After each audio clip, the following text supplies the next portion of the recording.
Welcome to Couch Conversations Live. I am your host, Danni Gyrl, and we are back with another episode. We are season 6, episode 8. Thank everybody for tuning in once again. We have a very good show lined up. I'm excited to have tonight's guest on the show. He's somebody I've been knowing for a very, very, very, very long time. And to be able to talk about his newest project, which is a book that he authored, I'm very excited about. Um, but before we get into that, we are going to get into our upcoming events.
That are going on. Um, excuse me. And make sure to stay tapped in. Okay. Most of these events are on my page, are shared on my page, or you can run back this episode of Couch Conversations and get the event. Excuse me. We're going to take a quick commercial break so I can clear my throat, and we'll be right back.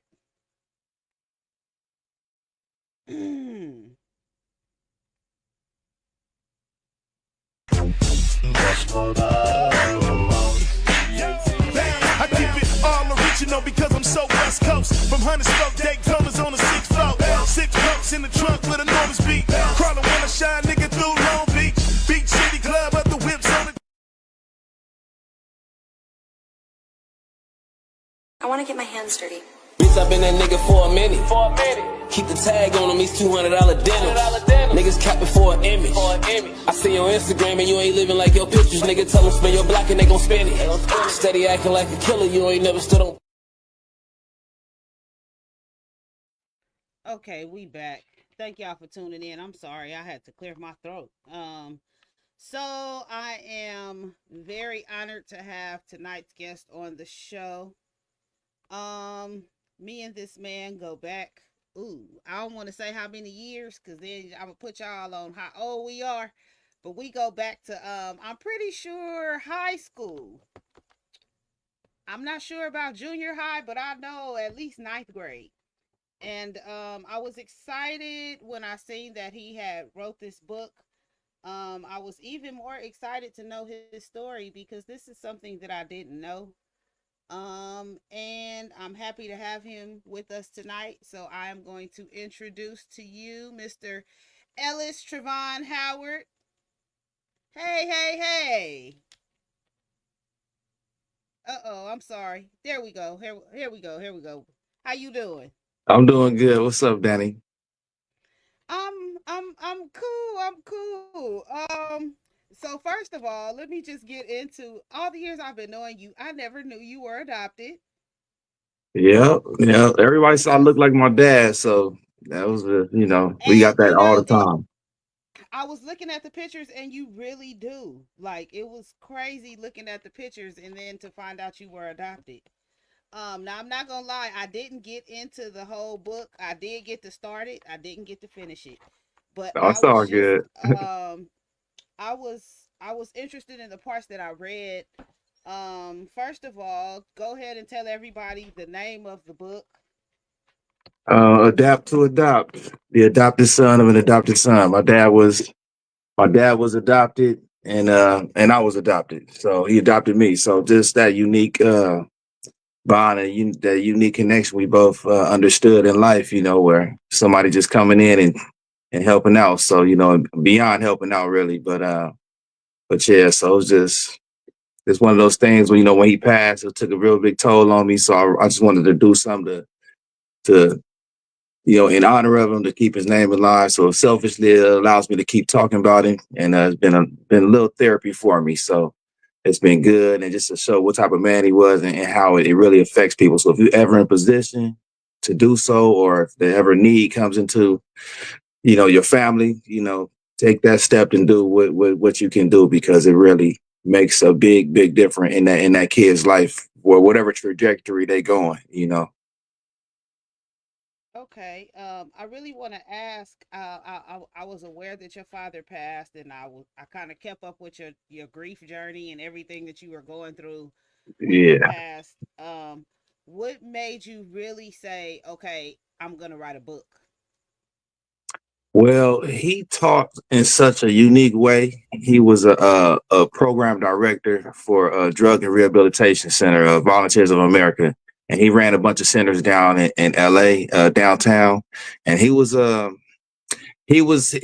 in that world. He was celebrity. He was Mr. Wilson, and everybody respected who he was, and how he taught. And he was just a pillar in that area. He saved a lot of people's lives, the ones who were willing to accept the truth teachings that he would give.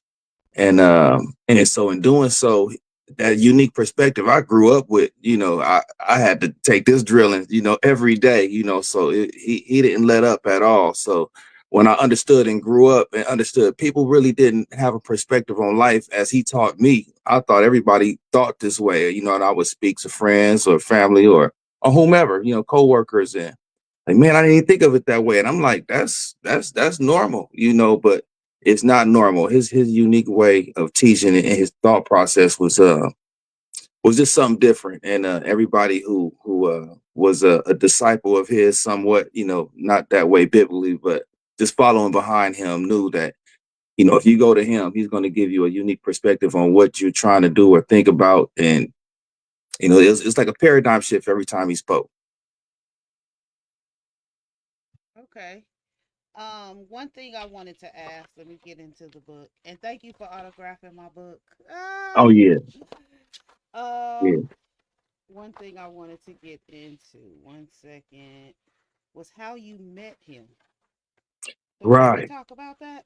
Yeah, that was he was a part of the family. So I grew up with my grandmother, and my grandmother and him would sit and drink and smoke cigarettes, that type of thing, in the kitchen, and talk. And he knew everybody in the family. So I was just a grandchild that's staying with my grandma in the family, and he was a man that came by and was a family friend. So the one day when they asked if I wanted to go get ice cream at Carnation Ice Cream down the street on 76 in Western, the Carnation Ice Cream, if anybody know that area, uh, Mm-hmm. little 25-cent ice cream. I was like, yeah, I want to go get some ice cream. And he was nice. He was nice to everybody. I don't remember him being directly nice to me in particular, but he, just somebody who came around. I'm one of the grandkids running around.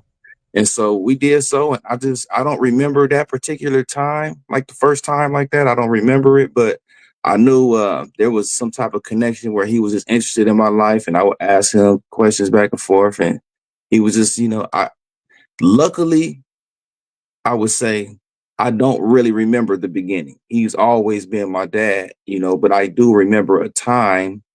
I'm aware of it in my past that, he wasn't there from the beginning and I know how we were connected, but I don't really remember it.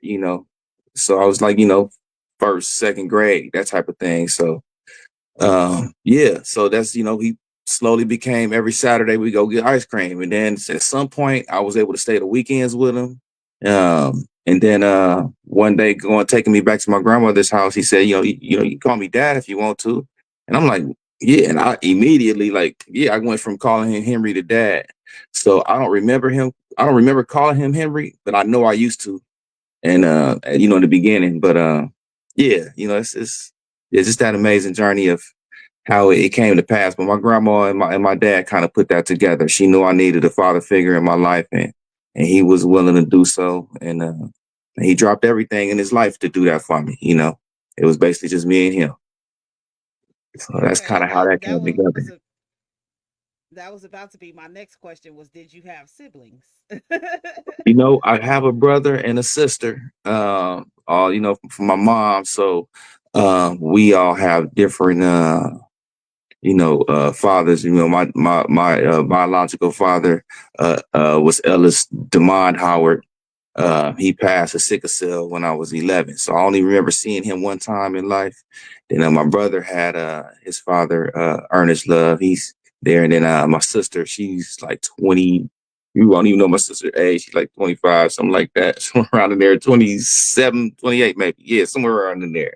So she's younger than me by about 20 years or so. So yeah, so I do have siblings. I just didn't grow up with them in the same household, but me and my brother are extremely tight. My sister is extremely tight, so we had that connection with mom. So it don't even feel like we got different parents. It don't even matter. It's just we brothers and sisters, so it don't even matter. It don't even call it no half nothing. Right, right. I'm not big on the half and step either. I'm not big on Nah, it. nah, none of that. None of that. But yeah, I grew up with my cousins. They was like sisters and brothers too in my grandma's house. So everybody was around. We always were sisters and brothers all around. So even the cousins, we was tight like that. So little rat pack. My grandma had 12 kids by the age of 36. So Ooh. we had a bunch of cousins around, and she just recently passed as well. So that's been kind of tough on me as well, just recently. So two major factors in my life that kind of got me where I am in life today, our past. And so it's tough, but I'm definitely better with this one. She was 94, I believe. So she lived a long life.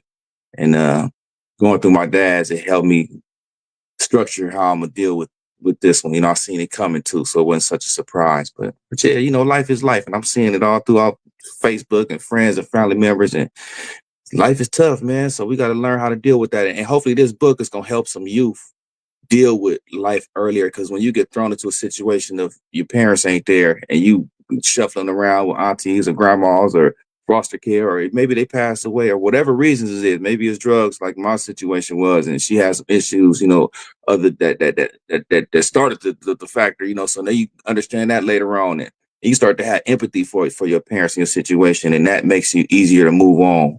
I think sometimes, to find that empathy for your situation, like, why is it like this? It had to be something, man. Okay, they must have been going through something to not be there for me like it should have been. And therefore you able to get past it, forgive a little bit. And I don't know, just be able to have them questions answered way sooner than I did in life, and be able to still be a success and still see, your future intact and going somewhere, regardless of wherever you start from. Okay. This is interesting. Yeah, it's you know why? Because it's my dad has such an impact on me, and it goes back to his teachings, what he taught.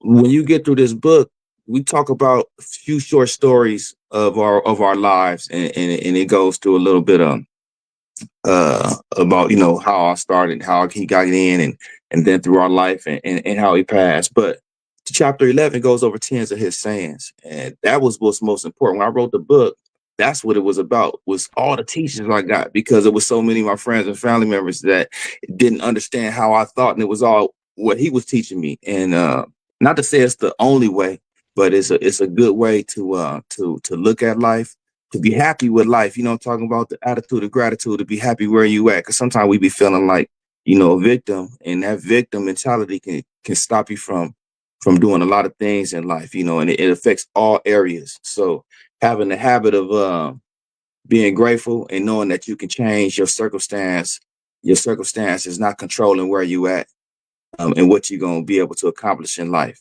So, that's what's most important. So when you get there, I love to have another conversation with you another time, and you can kind of give me some feedback, because, that's,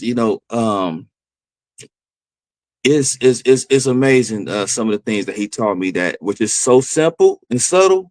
And then when you grow, you're like, man, that's crazy. I wish I would have started really took on that earlier and understood it earlier. But him drilling it into my mind, I could see it coming out of every way that I live. And people, Okay. they comment on it. So that's what kind of lets me know that it's something that sparked their interest about it. So I figure I need to write something about it, and jot some of those things down that he taught. Okay, hold on. I'm trying to skip to the Henry's key lessons for living a good life. Let's see what Yeah. Henry's key lessons are. Let no man be your God. Uh, uh, Taking uh. ownership of your life. Oh, let's talk about it. Okay. That one was the most drilled one in my head for my whole life. And my dad was Southern. He was from Mississippi. So, you know, that's where, when you hear that saying, son, let no man be your God. And I just did a talk on that over on Facebook earlier. But anytime he felt like I was following somebody, or not going on my own, what I wanted to do, I was kind of maybe being encouraged. He would tell me that, and it would get on my nerves so much. And I think kids that are in a adoptive situation, or a situation where everything isn't there, they reaching out, they want attention, they reaching out. I know I was at that situation too. You're reaching out for love, you're reaching out for anybody to accept you or bring you in, and you don't know who these people are, what type of friends they are, what type of backgrounds they come from, if they're gonna be a positive influence or not. So, let no man be your God. It still allows you to be yourself in whatever environment you at, that you don't got to be controlled by the environment, or dragged into other situations. It's a deep, dark world in certain avenues where, we talking about, you know, talking about Figueroa, we talking about that blade, we talking about Right. parents that's out there, talking about, and somebody that's reaching out and getting attracted to that lifestyle, is your life is trajectory changed forever now. I'm talking about. So, it's serious out there, and sometimes these talks don't be had often enough. But for people that's reaching out and looking for some love and looking for attention, and they get dragged into something like that because nobody's there to be like, hey, you know, Right. he, so, yeah.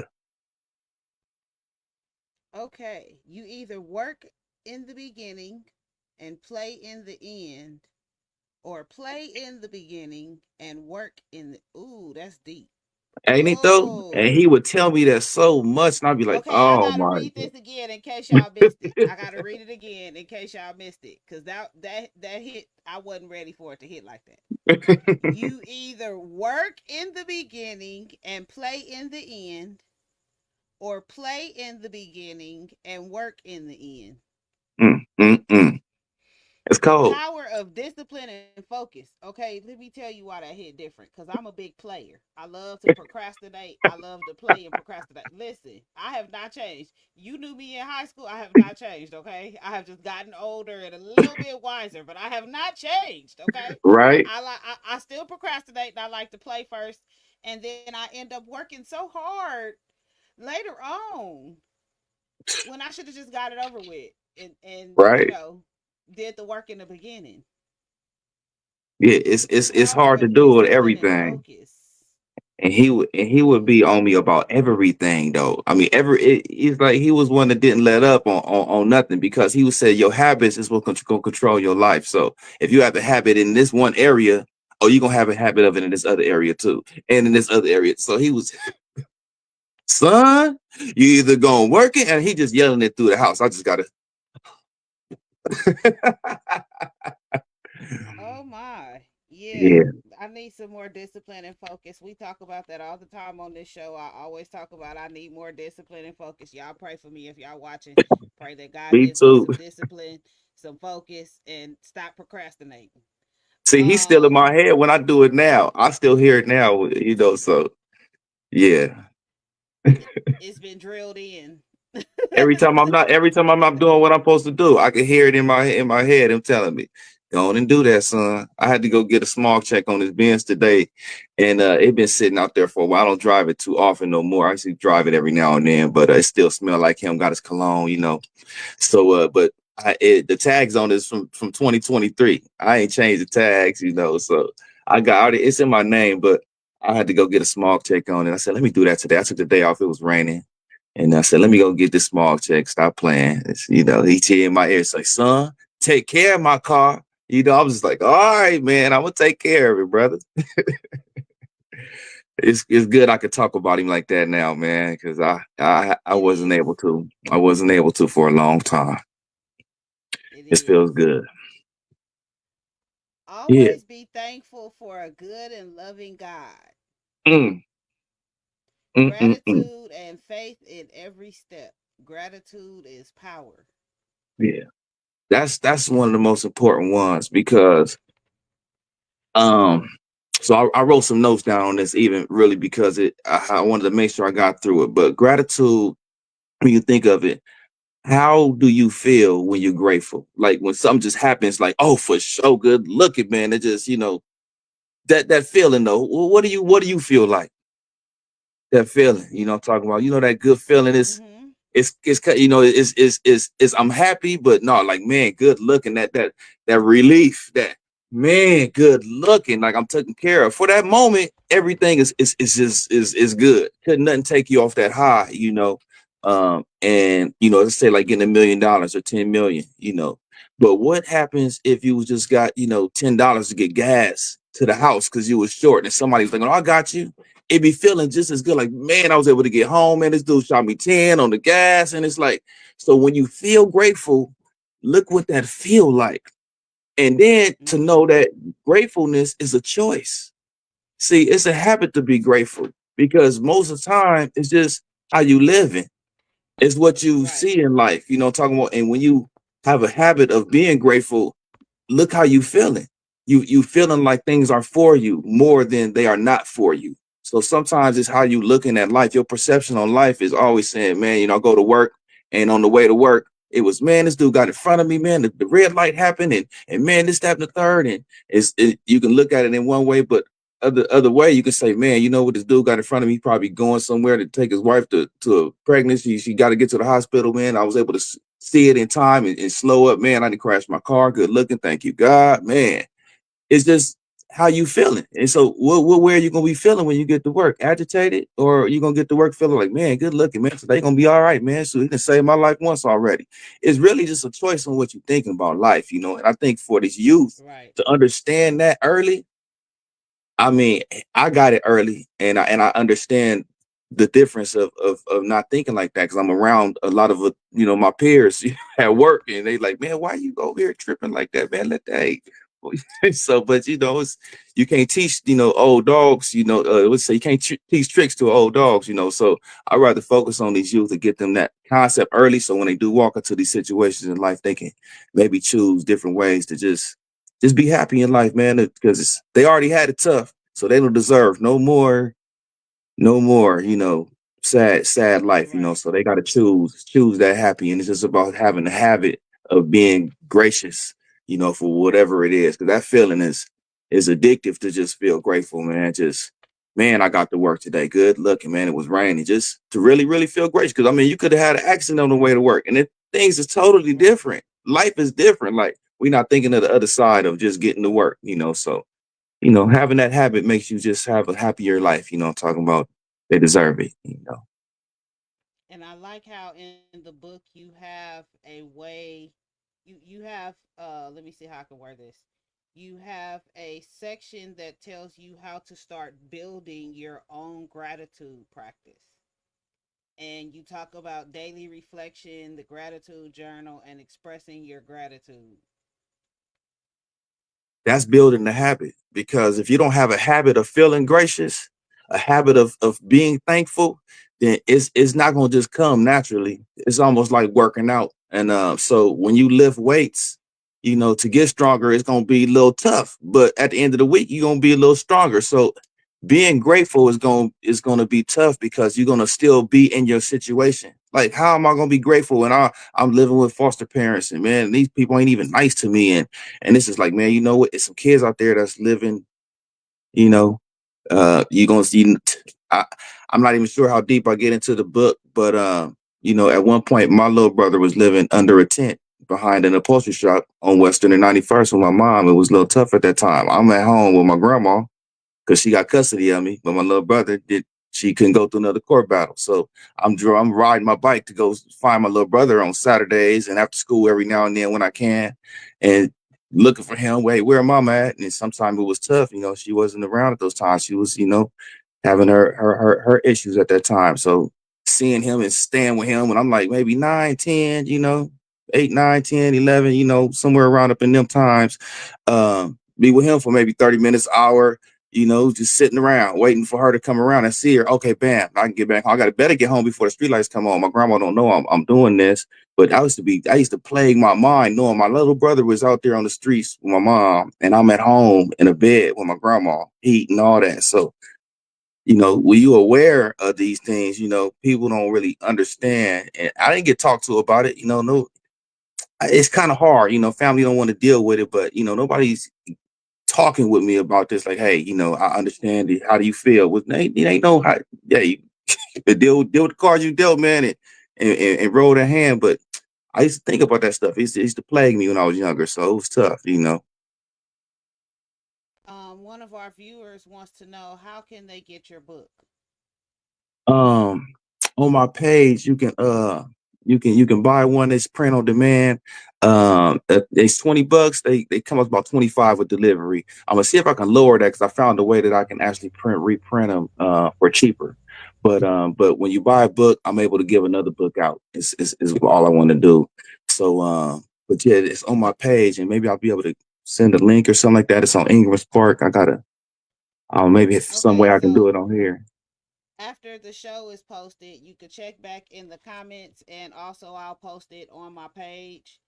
So we'll make sure that you have the information to purchase the book. I appreciate that as Um, well too. One of the other things you talk about is life is as good as you want it to be. Mm, that's another choice. Another choice. Life is as good as you want it to be. I mean, it's good or it's not. I mean, what is life for you? Uh, and that's to everybody. It's myself. I had to really make sure that life was still good. I knew my dad would never want me to look at life like it was bad at all, with him being here or not. And that's one thing I had to rely on. I was just so stuck on I wasn't ready at that time. I just wasn't ready. So, that's neither here nor there. But he was, and he told me that. So, I had to make sure that I always knew that I was still choosing. Life is still good. I'm talking about life is good. I'm talking about it really is. And you start to build that habit of starting to seeing the good in life. You start to see more of it. You know, it's just like starting to run. You can't run a full lap until you start to maybe jog a full lap. And when you jog a full lap, you can maybe run a full lap, and then you may be able to run 2 laps. So you're gonna start to see more. You're gonna start to be able to run more. You'll see more, and it starts to grow exponentially like that. So just building that habit like that of choosing what you want to do in life that's gonna bring happiness to you, you know, and hopefully not hurt nobody else. You know, you're not thinking of it like that, Right. but you know, as long as it's not bringing ill to nobody else, and it's, you know, be happy. And it's like, man, God put us down here to smile, man. He ain't put us down here to be worried about this, that, and the third. Of course, everybody got to go through taxes, you know, but other than that, man, smile through it, man. He got you. You know, if he got you this far, he gonna take you even further than that. You know, it's no reason for us to, you know, sit back and be unhappy with the day. You know. Okay. This I like. The strength to help others and celebrate their successes. Yeah, that's my dad was big on that. He can see in you more than you can see in yourself. He was so encouraging with everything that you tried to do, especially with me, of course. But you know, if you wanted to do something, he would ask you why you ain't doing it. I mean, you know, just straight up, you know, that's in the regular conversation. And he didn't have to do that. And then the conversation would get real because he's just going to look at you dead in your eyes. You're going to be talking about something on the regular conversation. Yeah, I was thinking about going and getting this car, but I'm not sure. You know, I really like it. But, you know, he said, so won't you go get it then? And then he going to be silent. And it's going to be like an awkward silence, like 2 or 3 seconds. You're like, well, and now you got to come up with some reason why you won't go get it. So, you know, he would challenge you. He would force you to challenge yourself. He would never tell you what to do. Well, he tell me what to do, but he would never tell you what to do. He would force you to do that yourself. Everything in his sayings was a choice. He made sure that you knew it was a choice. It's nothing Yeah, controlling your situation. It is you.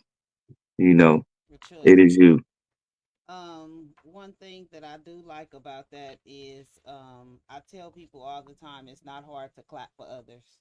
You know, Yeah. when they do something,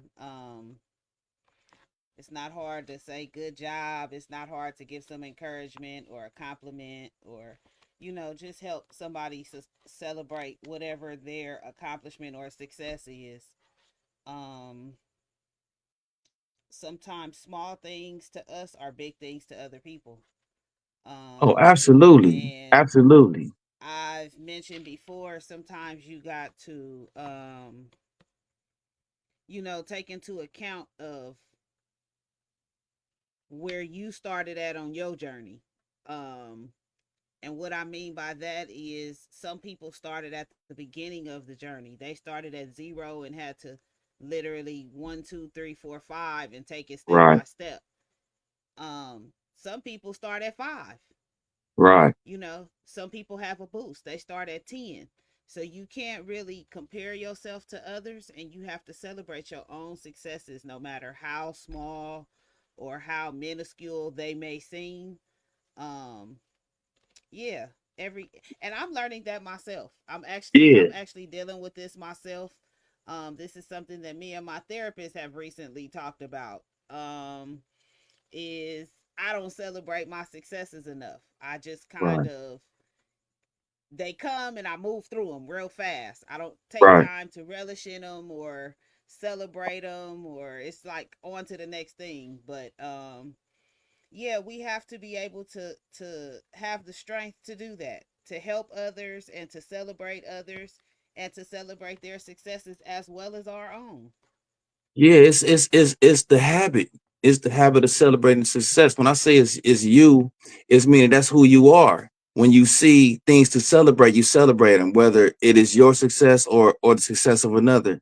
And when you see someone else's success and acknowledge it, like you said, it don't take no money, it don't take no energy. It is literally saying, man, I see you. That's what's happening, you know.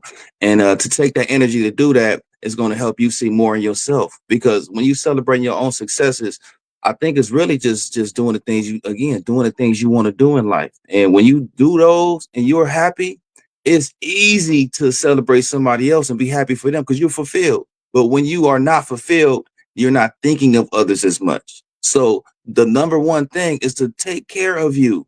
Make sure you're good so that you can be good for another. But if you ain't good, then everything you're doing kind of lightweight be fake because you kind of want a little bit for yourself. And yeah, you good looking out. No, no, man. Hey, be good. Take care of yourself. Celebrate what you got going on so that you know, hey, man, I'm doing all right. Man, I'm grateful for the day, man. I did what I got to do. Put the energy that you need to for yourself to do that. And then you be able to radiate that gratefulness to other people and say, man, I'm grateful to seeing that, man. You know, that because really seeing other people's successes is inspires me. Like I'm thankful Mm-hmm. to see that. Like, dang, you got it in, man. Oh, for sure, man. I'm about to go. I mean, it's always what you intaking. And so you Right. create that habit of always being grateful for seeing other people getting it in and being able to witness that good looking out, man, because that's got me want to go get it in.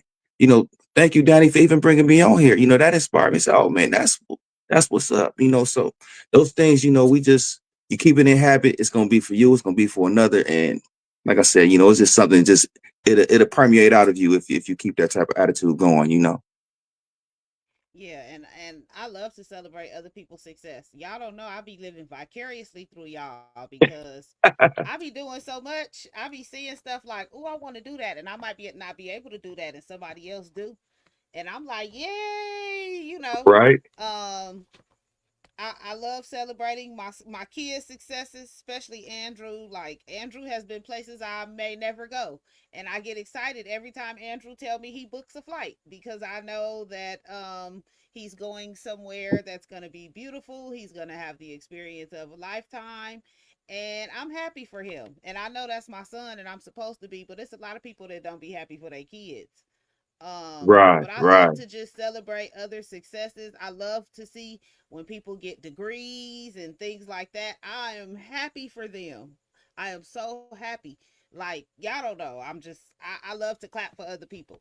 I know sometimes it may not seem like it. Sometimes I may be looking crazy, but it be something that's on my brain is why I'm looking crazy. It's not that I'm hating on you or I love to celebrate other people's successes. Like it you don't know what it took for them to get there.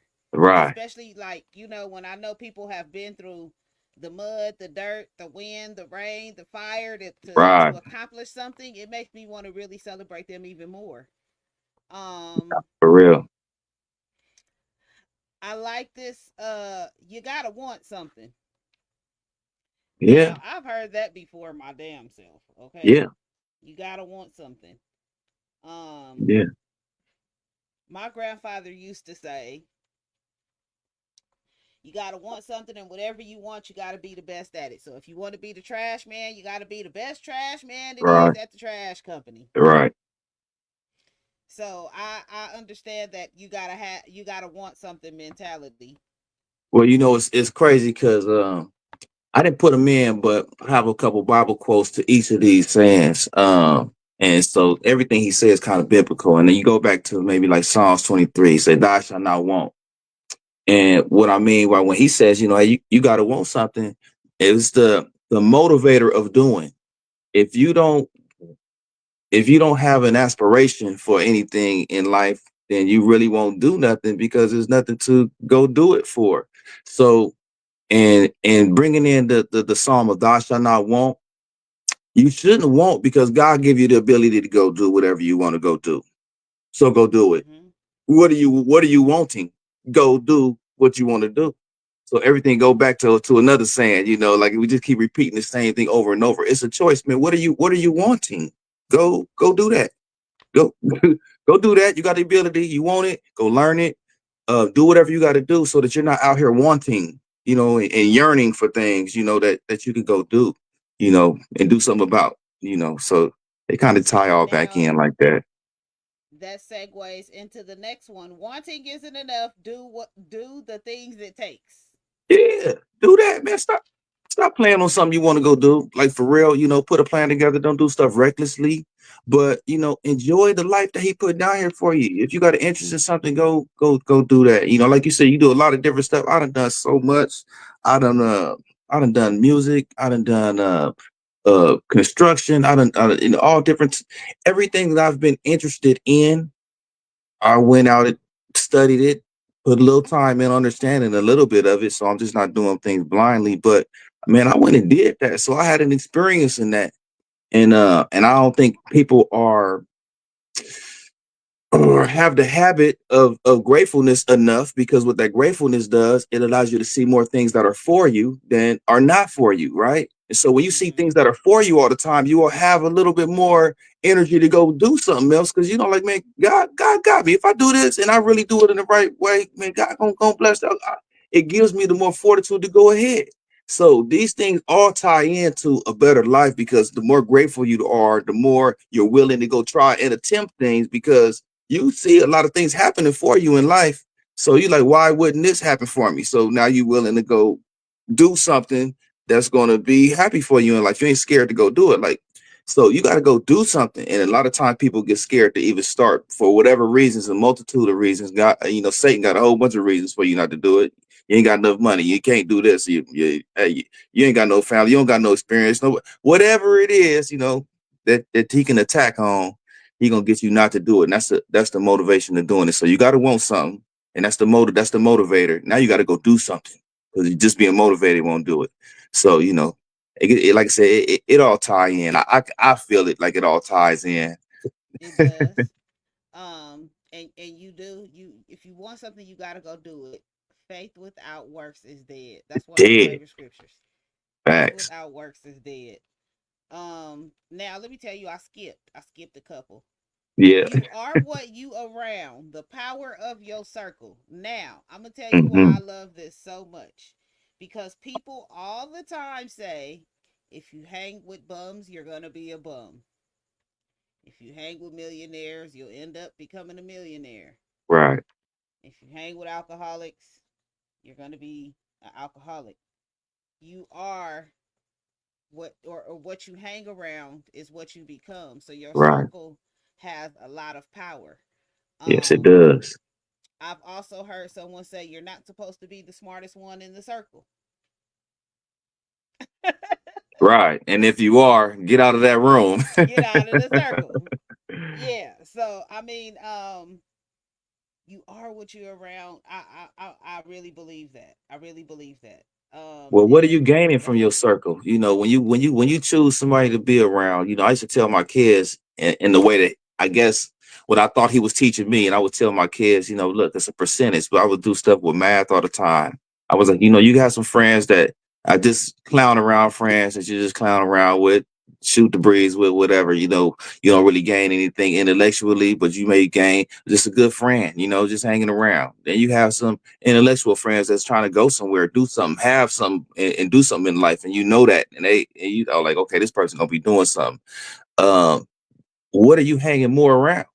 You hanging around people that's going somewhere in life, or somebody just aloof and ain't really tripping? It ain't fun, good times. We laugh and joke and clown, but where they headed in life? And so, what are you hanging more around? So, if you're hanging around 50-50, well, 50-50 on what you got going on. So, if you're hanging around this more in life and seeing more of what's going on, somebody, have an interest in doing something in life and being, more than after they graduate, that type of thing. So that's how I would talk with them. So focusing on that circle, knowing that you're going to be around everybody, but what percentage of time are you spending? And if you are spending that time, are you the leader of that area, that circle, or are you just being led around to whatever they got going on? Come on, let's go here. Come on, let's go there.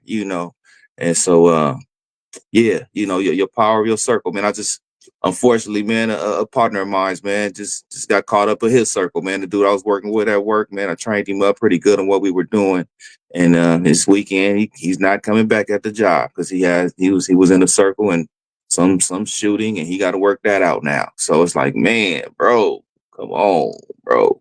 So I wish him well, but the power of your circle can control a lot what's going on in your life, so. Yeah, all that. yeah. That's basically goes with the quote, "Birds of a feather flock Mm, together." mm. Yes, they do.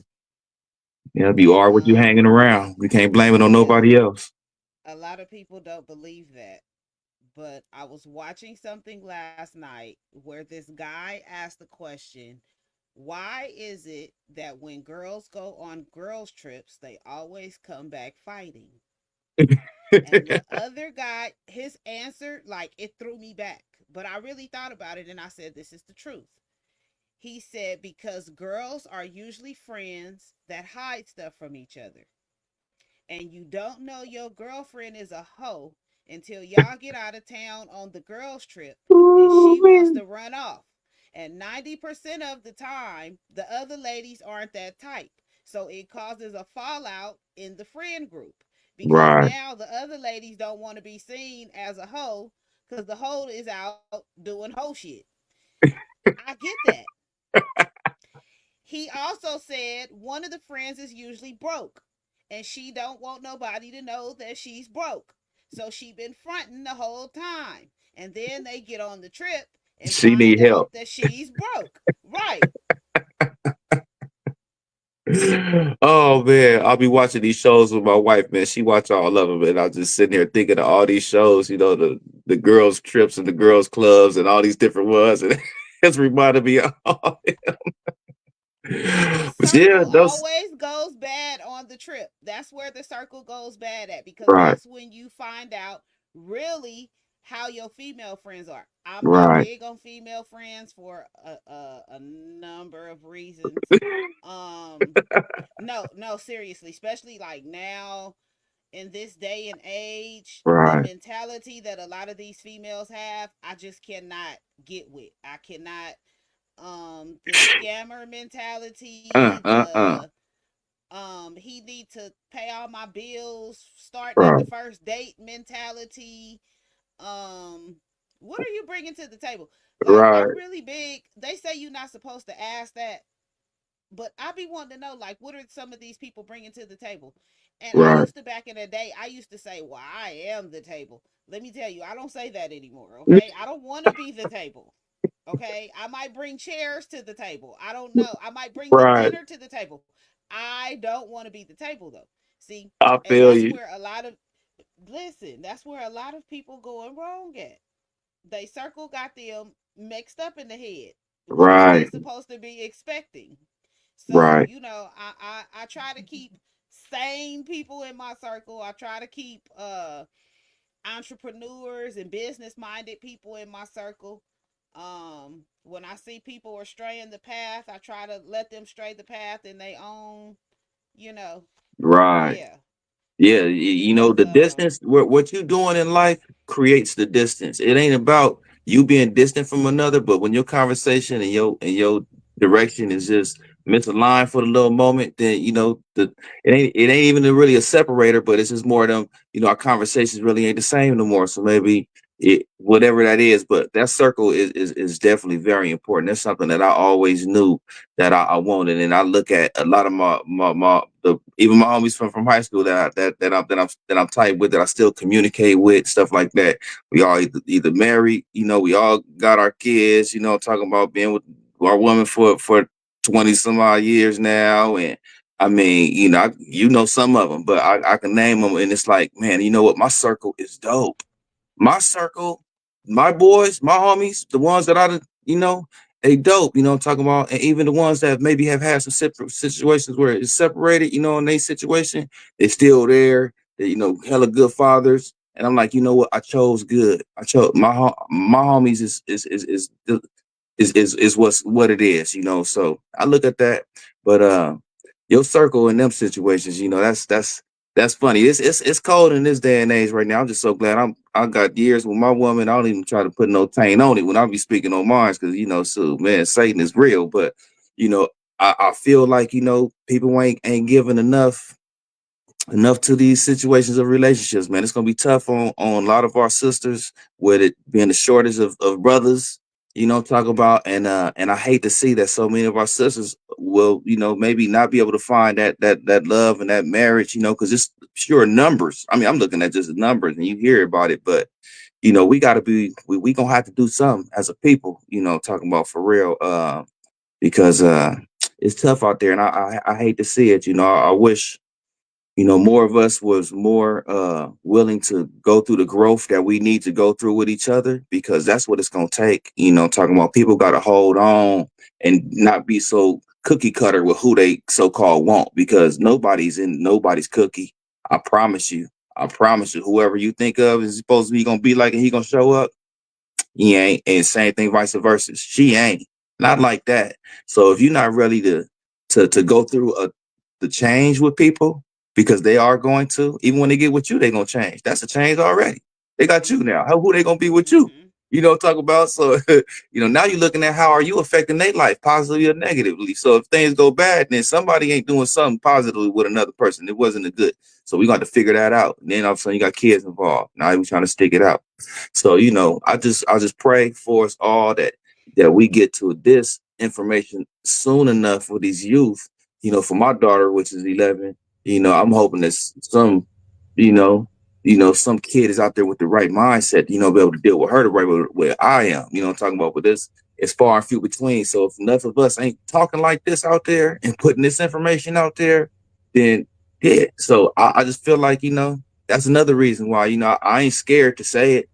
I ain't scared to be the one of like, man, something ain't right, y'all. Our numbers going down. We ain't doing something ain't right, y'all. Let's figure it out. I'm talking about. I think it's a lot of good positive out there as well. We need to just highlight it more. Talking about we right now a culture of looking at a lot of buffoonery on our social medias, and it's really affecting us. Talking about. I mean, it's all fun and games. I look at it too. I'm guilty of it. Looking at this and that, and now we creating these fake realities of fake stories, and it's just it's funny, but then too, what is that doing to our mental? Talking about, so like you said, I'm so glad to hear that you feel like, hey man, hold on, I ain't the table no more. Yeah, we ain't nobody. We all need, like, we really need each other. Nobody can hold it down ourselves, man. For real, like there is a real need for each other, especially us as brown people. Talking about, I love all races and it's all good, but be up for us just to be able to see each other as beautiful again, for us to see Oh, each other as beautiful again. And that's gonna take a habit of seeing us as beautiful again. Because we see so much outside as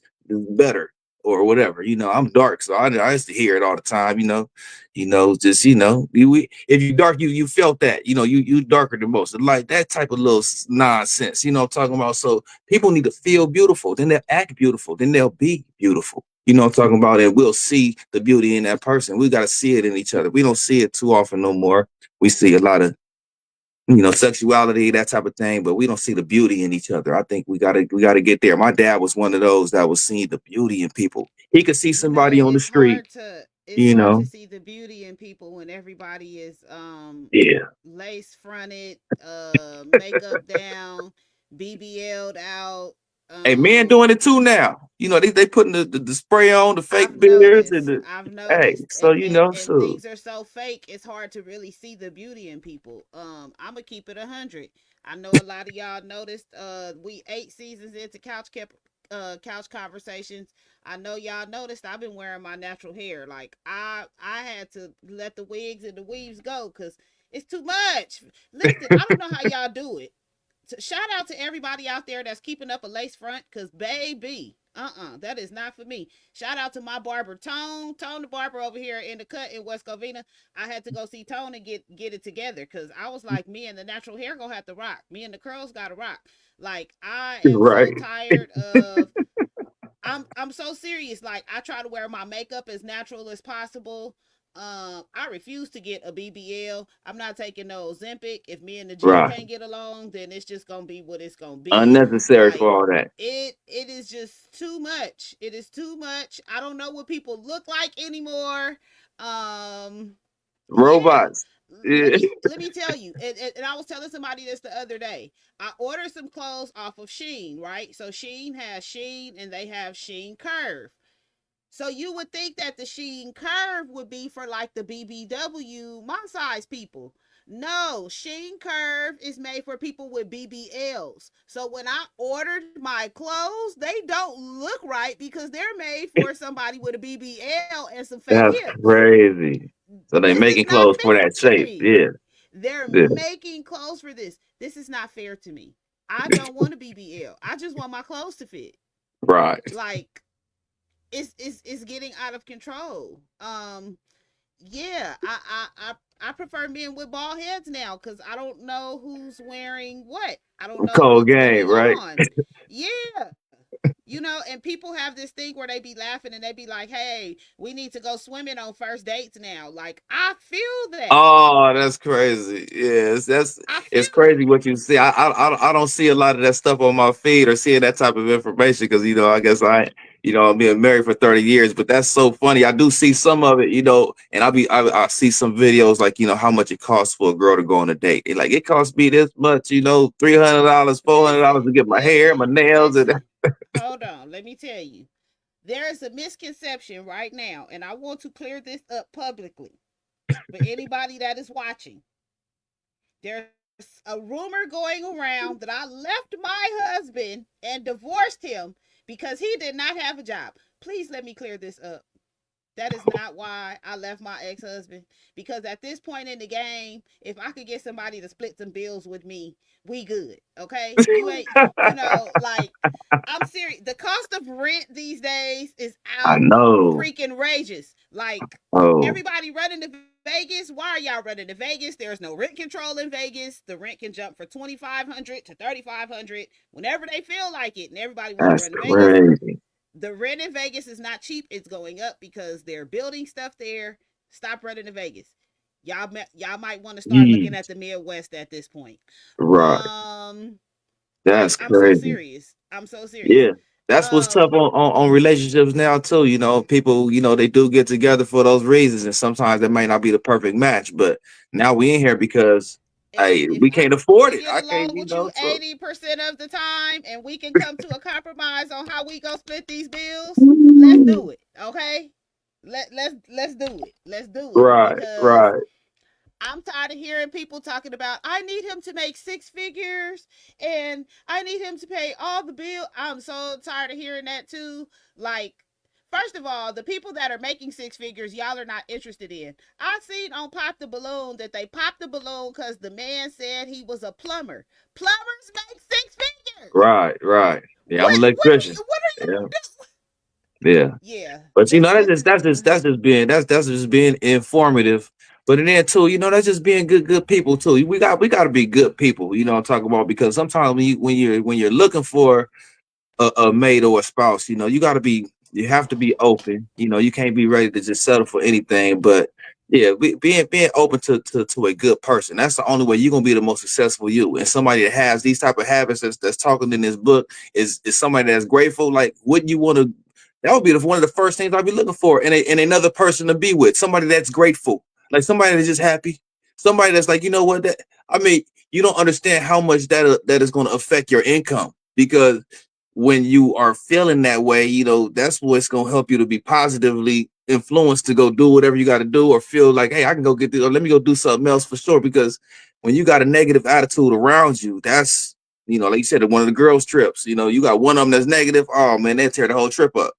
Tear the whole Let trip me up. grab my Just microphone. Hello to all the people out there, all you ladies. If y'all show y'all men some gratitude, y'all will get further, away, way further in your relationship. If you appreciate your man and show him some gratitude, you will be amazed at what he will do for you, and you won't have to ask. I'm just saying.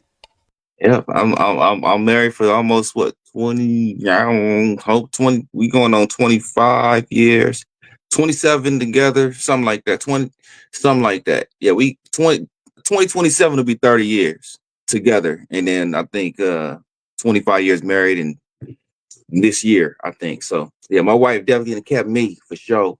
So I mean, but we got 4 kids. We wanted it. We both have similar lives. She didn't have everything she was supposed to. We all, so she making it through. And I think we both wanted that. So two people who want it, first off, talking about they gotta want it. So, and that's choosing who do they want something in life. That's another one of my dad's saying, do they want something? Do they want something? And you just hanging around them, they just some hang around. Well, you got with what you got with. You didn't, you knew they really wouldn't want nothing or being about nothing or no other aspirations or goals of a family. Do they got a goal of a family? Do they got a goal of children? All these things. So when you start to see that early, then you'll start to be able to not diagnose people, but see people for who they are earlier than later, and that's gonna help you as well too. So this book can affect you in a whole multitude of ways. It's not really just for adoptees. It's for people to understand that you got choices in life and seeing that one life, like, man, okay, man, this dude, okay, you know, the book starts out, I'm 1.5, you know, lifeless, and they taking me to the hospital, you know, so, you know, ingesting some type of drugs and things like that is from what I hear that the story is, you know, somehow was unresponsive, you know, so, you know, starting life off like that, you know, I'm talking about, you got to be able to just make some choices in life that, hey, this is not gonna be my end. I know that's how it started, but you know, so, and who am I getting with? You know, who am I doing things with? Who am I choosing to be with? Who am I choosing to be around? Man, life can change in an instant. Hanging with somebody the wrong way, man, life can change like that.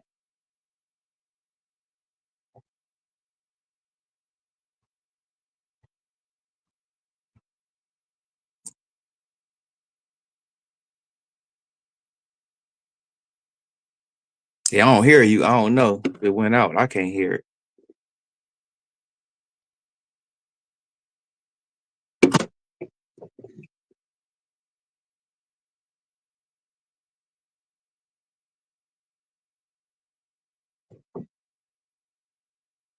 Me now. Can There you you hear go. There you go. Yep. There you go. me now? Okay, we want to thank Trevon for coming on the show. The book is called Adapt to Adopt, The Adopted Son of an Adopted Son. I suggest that you cop the book. I will post the link on my Facebook. We're going to share it. Um, Not only does Trevon give the story of his life and talk about him and his father, he gives some very good pointers on gratitude in here as well as some other things. Like I said, I didn't finish the book, but I did skim through it. So it was some things in there that I saw, but I am going to I think I'm on chapter 2 or chapter 3. I am going to get back to it. Um, but It's a thank you lot. so So it much for ain't. coming out. It's a lot. It is. But thank you so much for coming on the show, sharing your book with us. I really, really, really appreciate you. I appreciate Um, you as well. This was dope. This was fun, Danny, and good connecting with you again too. This was dope. yeah, I love having people that I know on the show. It's always a different kind of vibe. So thank you for coming on and sharing your story and telling me some things I didn't know. That's what's up. I appreciate it. And we gonna take a quick commercial break, and y'all make sure y'all check out Adapt to Adopt. The link will be posted on my Facebook as soon as Trevon can get it over to me. Y'all Yeah, make sure y'all grab the book. Be grateful, show gratitude, celebrate absolutely. other successes. All right, we will take a quick commercial break. We'll be One love, y'all. right back.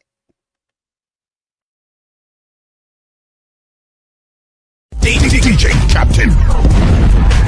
You've seen him on some of the biggest comedy tours, like Mike Epps, Cat Williams, D-Ray Davis, The Funny and Famous, and from MTV's Wildin' Out, DC Young 5, Jess Hilarious, Chico Bean, DJ Captain's Provided, Street Team Promotions, Kevin Hart, The Irresponsible Tour, Captain ENT promoted, some of the biggest names in the game, like Usher. Yo, what's up, y'all? This is Usher. The R&B group Next. Plus, yeah, I already know it's the boy Lil Wayne, Weezy F. Baby. DJ Captain still recognized as one of the hottest DJs in the game. Shaking the paint off the wall after Soul Fest with Chingy, Tony, Ja Rule, Shanti, and more. DJ Captain, 25 years on the radio as an app personality. Book him now, right now.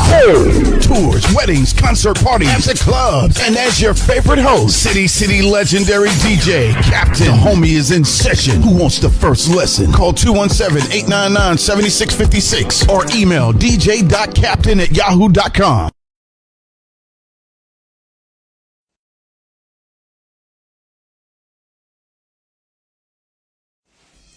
D-Smooth Entertainment presents Photo Booth 360. Make the party pop wherever it is. That's right, Photo Booth 360 Rentals. D-Smooth Entertainment. Check us out.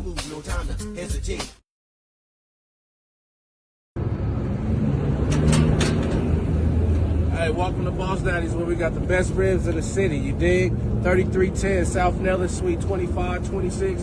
Come down here. We open Tuesday through Saturday. And I got some ribs I got to tend to. That's enough right there. Don't show no more. What it do? It's your boy LaVon Kennedy, L's Up LaVon, and right now I'm located inside 86 Sports, right here in Henderson on the beautiful Water Street District. Right now, as you can see, we're working on some embroidery. We are a one-stop shop for all your custom printing needs. When it comes to garments, we got you. If you need silk screening, direct to film, heat transfer, embroidery, sublimation, or maybe you just need some blanks, we can take care of that for you right here at 86. So make sure you guys come see us, because everything that we do is in stock, one stop. We're not outsourcing for anything. So I hope to see you guys soon. L's up.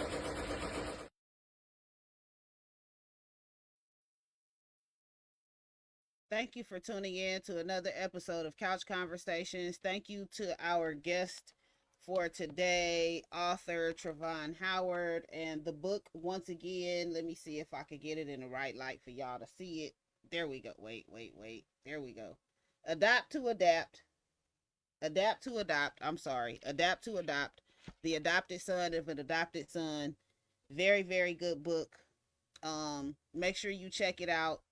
Make sure you catch them pointers in there on gratitude and success. And we just gonna keep on, being grateful.